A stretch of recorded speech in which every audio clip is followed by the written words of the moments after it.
So thank you for joining us this evening to an introduction to the NPQ in early years leadership.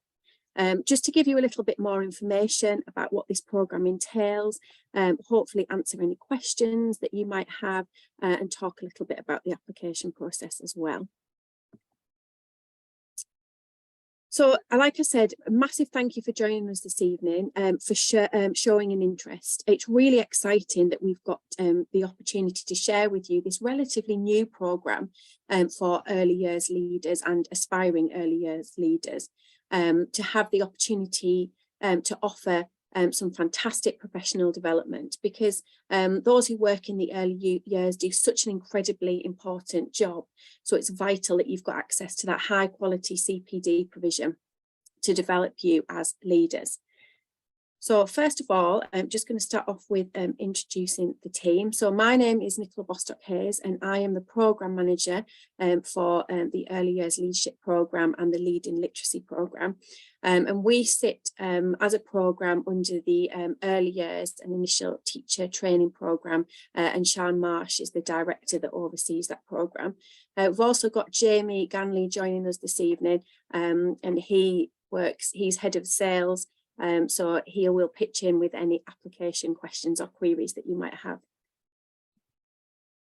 So like I said, the session outcomes is really to gain an overview of the NPQEYL programme and understand how it's delivered, share the benefits with you of completing the programme, and also have that awareness about that application process. Do feel free to post questions in the chat as we go, and we'll also have time for questions at the end. So what is the National Professional Qualification for Early Years Leadership? So it's a professional development course which has been designed with leaders and practitioners in mind, and it uses the latest and best available evidence and collective wisdom of the profession to ensure every child in every setting gets the best start in life. So it's designed to support early years leadership to develop expertise in leading high quality education and care, as well as in effective staff and organisational management. So a little bit of an overview of the programme. The course duration is 21 months in total. So that's 18 months of delivery and 3 months assessment period. Okay, so you will complete an assessment within that 3 months. The assessment doesn't last 3 months, so don't panic there. So you've got, as part of the programme, 2 face-to-face conferences, 10.5 hours of seminars which are delivered online, your online training which you do independently, and allocated learning groups to support you throughout the programme, and also the opportunity to visit another setting. So this is where the technology may fail me, but we're going to try and watch a short animation now. The National Professional Qualification in Early Years Leadership is a new course for current or aspiring nursery managers, childminders, and heads of school-based nurseries. It's free, flexible, and to find.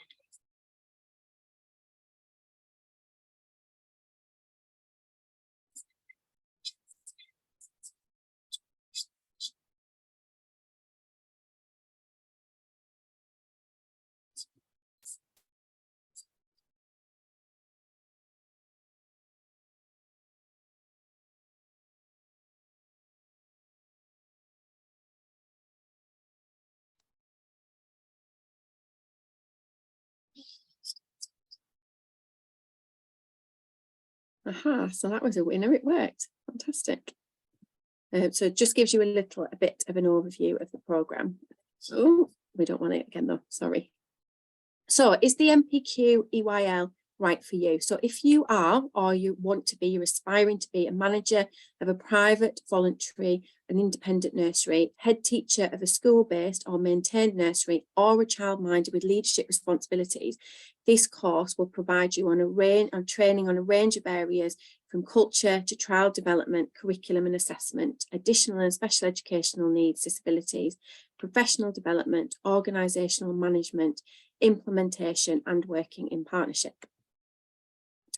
So how is the course delivered? So it's an 18-month programme, as I've just mentioned, which can be completed either part or full-time.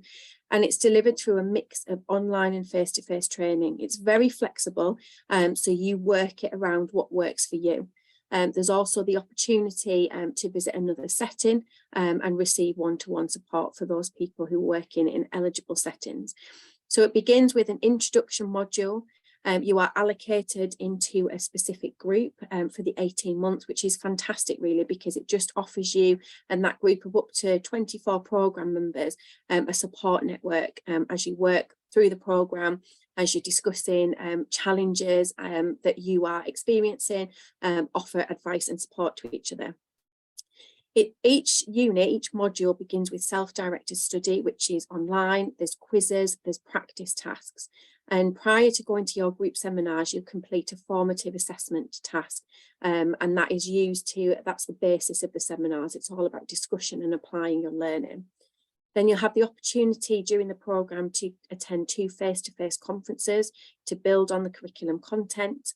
And at the very end, or just before the very end, you'll also be involved in an implementation planning of a project or running of a project to put some of your experiences and some of the things you've learned into practice.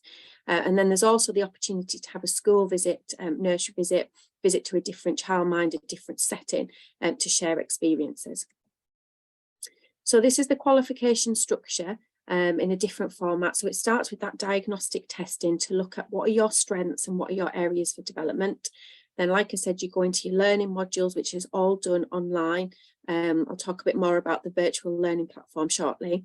You've got your formative assessment task and then your seminar. And then following those seminars, you complete a post-reflection task, which is uploaded, which is indication of your engagement through the programme. So 2 conferences, school or a trust visit, and then your practical implementation cycle. And right at the very end, you have your 8-day window for your final assessment. So here is just an example of some of the seminar titles. So here at Best Practice Network, what we have done for some of these, we've linked them together. So rather than having to attend 11 different sessions, you attend 6 and you go and you experience 2 discussions around 2 different topic areas.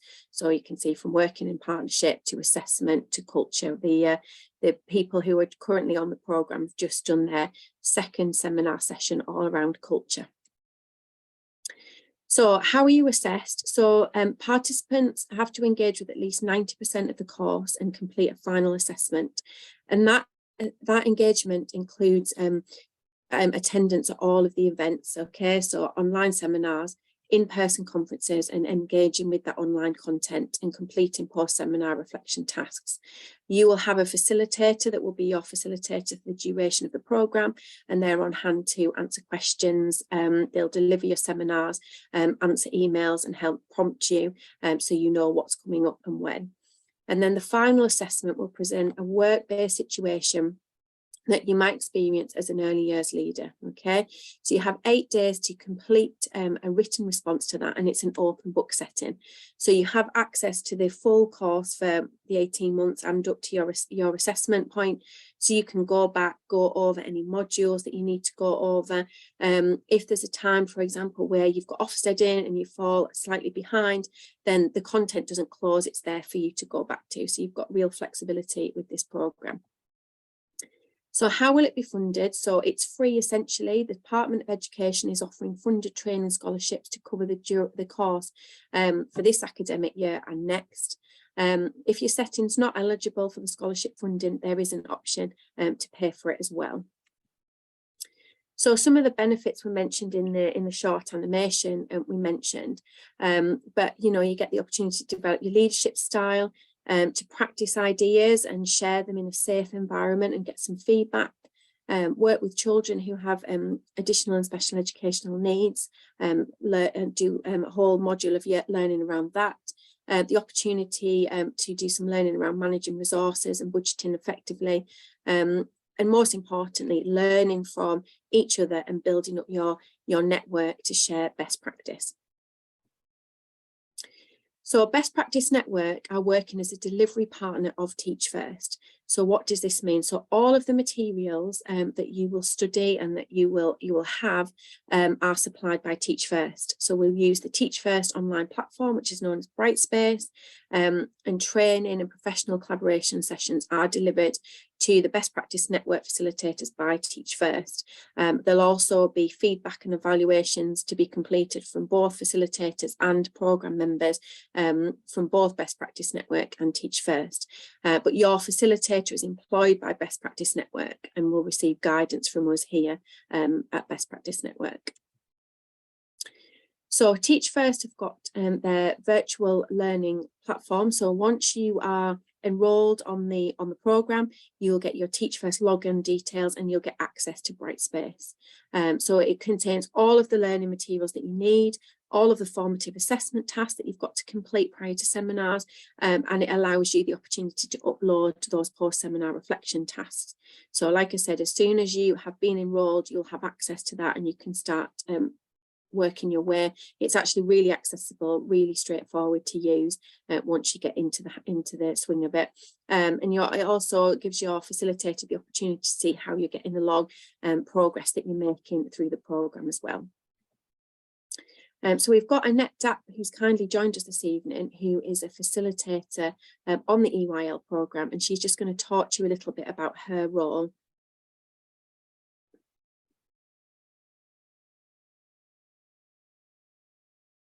Are you there, Annette?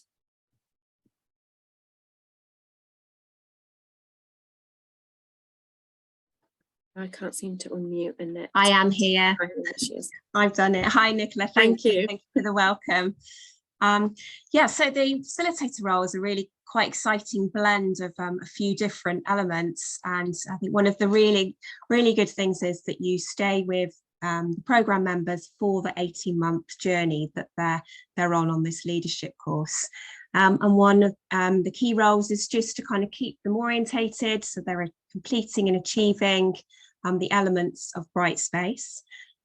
We act as your main point of contact, emailing you, getting other contacts that you might well need to help you get started and move through the course. We run the seminars, and the seminars are very much focused about how to apply your learning from the different modules into context, work with other colleagues to consider actions that you take as a leader. We deliver the conference materials at the face-to-face events and provide that ongoing support all the way through the journey. And are you enjoying it, Annette? Yeah, it's a really good role. I think getting to know people and the different settings that people are from, that makes for quite an exciting learning group together. 24 programme members, some people from private nurseries, right through to those working in schools. So yeah, it's very good collaborative group work. And the other thing to say about our group of facilitators is that we've recruited a really experienced group of facilitators, lots of different experiences, lots of shared best practice as well, which is really beneficial, and which is one of the highlights that many of our programme members so far have commented on. Thanks, Annette. Thank you. So what can programme members expect in terms of support? So there'll be support from the very beginning. So through your application, support through the sales team. We've also got a fantastic programme coordinator who is a key point for support for any pastoral support, logistical support. If you've got additional learning needs, she'll be there to help support and direct you as best she can there. Like we've said, you've got a dedicated facilitator who's available via email contact. Some of the facilitators have set up WhatsApp groups to help support programme members. And any questions or queries you have throughout the programme, you can direct it to them. And then you also get your Brightspace supported by Teach First directly through your My Teach First account. So we've got lots of different levels of support for whatever it is that you might need.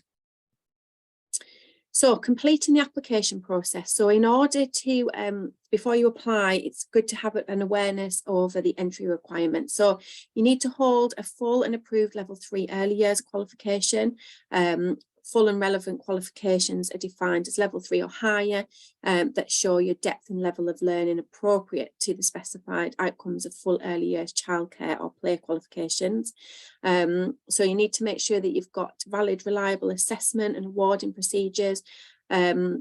And the Department of Education has published a list of qualifications which show what you need to be eligible for this programme. So this presentation will be available later as well, because it's got some useful websites on there. If you don't hold a full level 3 early years qualification, you'll be asked to provide a short, not essay, but I guess an application detailing your experience relating to early years childcare or play work. So completing the application process, so there's 2 stages to the process.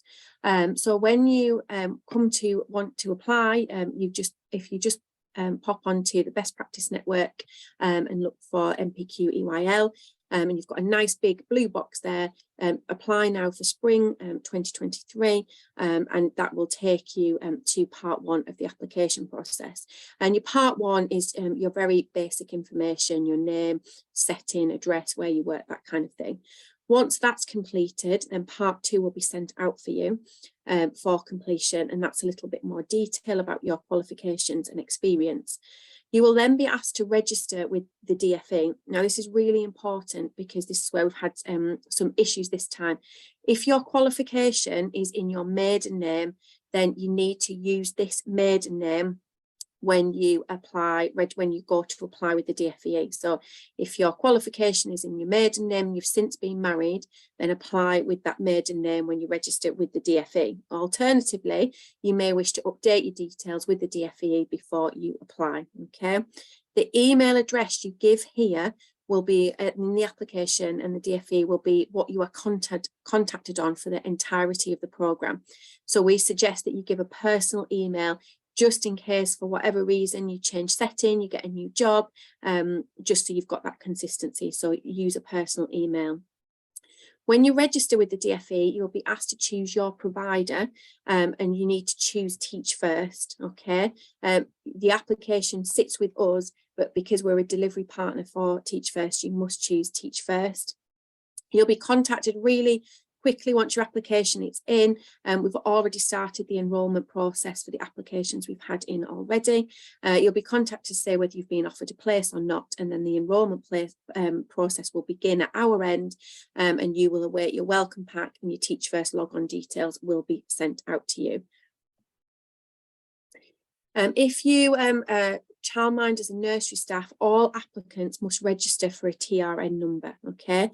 So it's really easy to do. You just pop on and to the website that's shown here, but it can take up to 5 working days to get that number, and longer in busier times when we're recruiting for the NPQ. So if this is something you want to do, I suggest you get this done as soon as you can.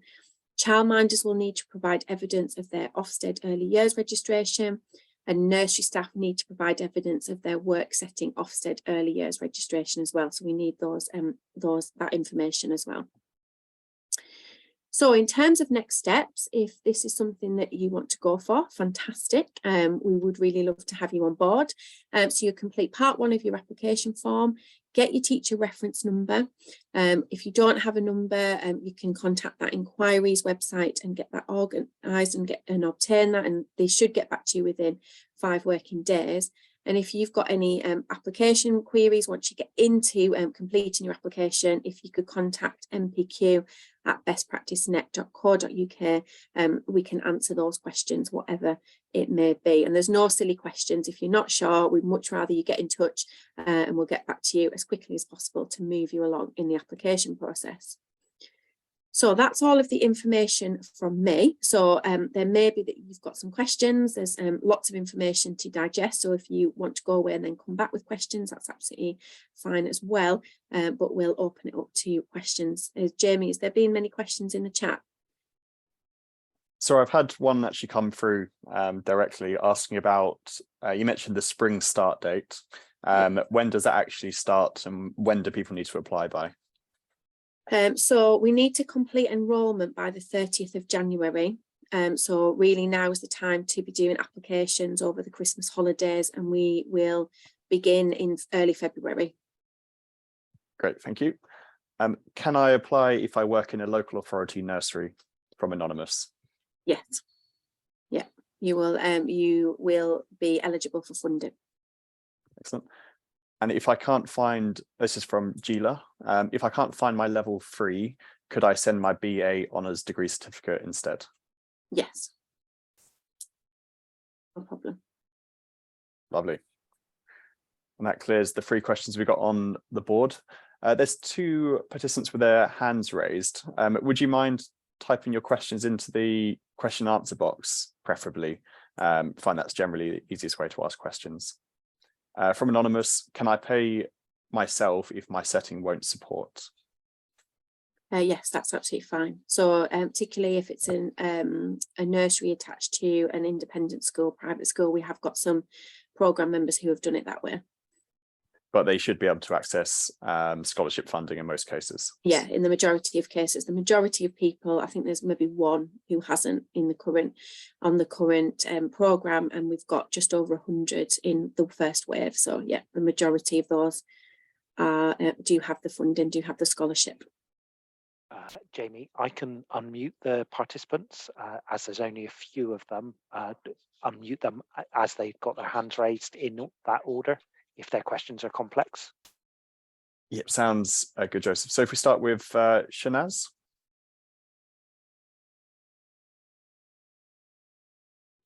Hi. Hi, Shanaz. Hi, I had applied with yourselves and also with another organization, and I have received an email from one of you saying that I have been accepted. I don't know if it's you or Ambition Institute, because there was just an email from somebody. I'm looking for that email now. I can't find it. Because I did not write, I think they were asking for some TRN number or something when I was applying, and I didn't have that. So, and I didn't get the time because of work pressure and all that.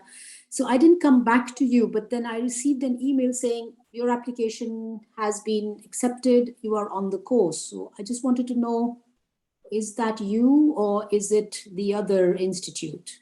I'm not sure because I don't deal with the applications directly. We do require the TRN number, so I've just put the email address back on there, qts.inquiries. So if you do need that TRN, that's the email that you need to contact. Yeah, I did. But it should say if it's from us, it would say that it's from us, the email. Yeah, I can't remember the name of the person. I'm going back into my email and checking, and I can't see. Yeah, if you search for best practice net as a word in your thing, anything that comes from any of our staff will have the at bestpracticenet.co.uk at the end. And if you're ever unsure, Shanaz, the best bet is to contact us on the NPQ at bestpracticenet.co.uk email address, or go onto our website to find that, and we can give you an update of where your application is and give guidance of next steps, and also be able to say whether that was with us or an alternative provider.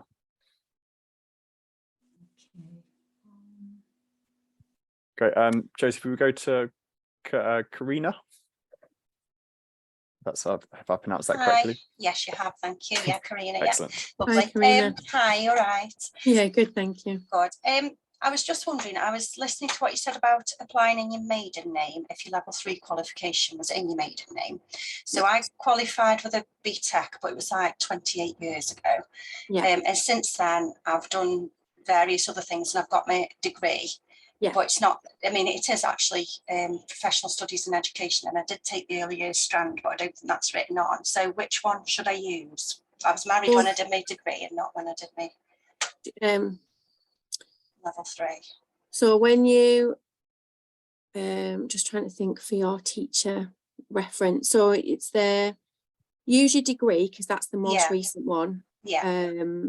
Have you got a teaching qualification? I have, yes. You have, and so so which name is your QTS in? Oh, it's a married name. It's Yeah, only so yeah, it's only the BTEC yeah. because it's such a No, long so time use ago. your degree, Lovely. and then it'll all match up then. It's Brilliant. just we've had issues this time with matching people once they get into once we get to the enrolment stage, because the application name doesn't match the DFE No, that's fine. So I was only asking because I wasn't sure with it not being specifically early years that my degree was in, although it was the Strand, but that's fine. Thank you. Go for your highest level qualification. Okay, no problem. thank you. Thanks. No worry.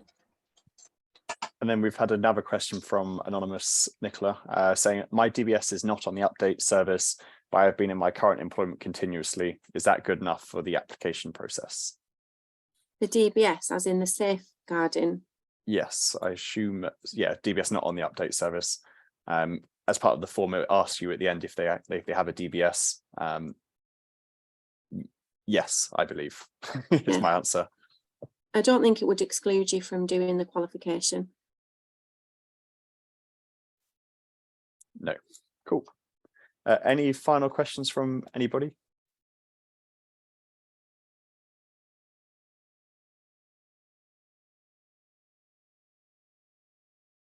Cool.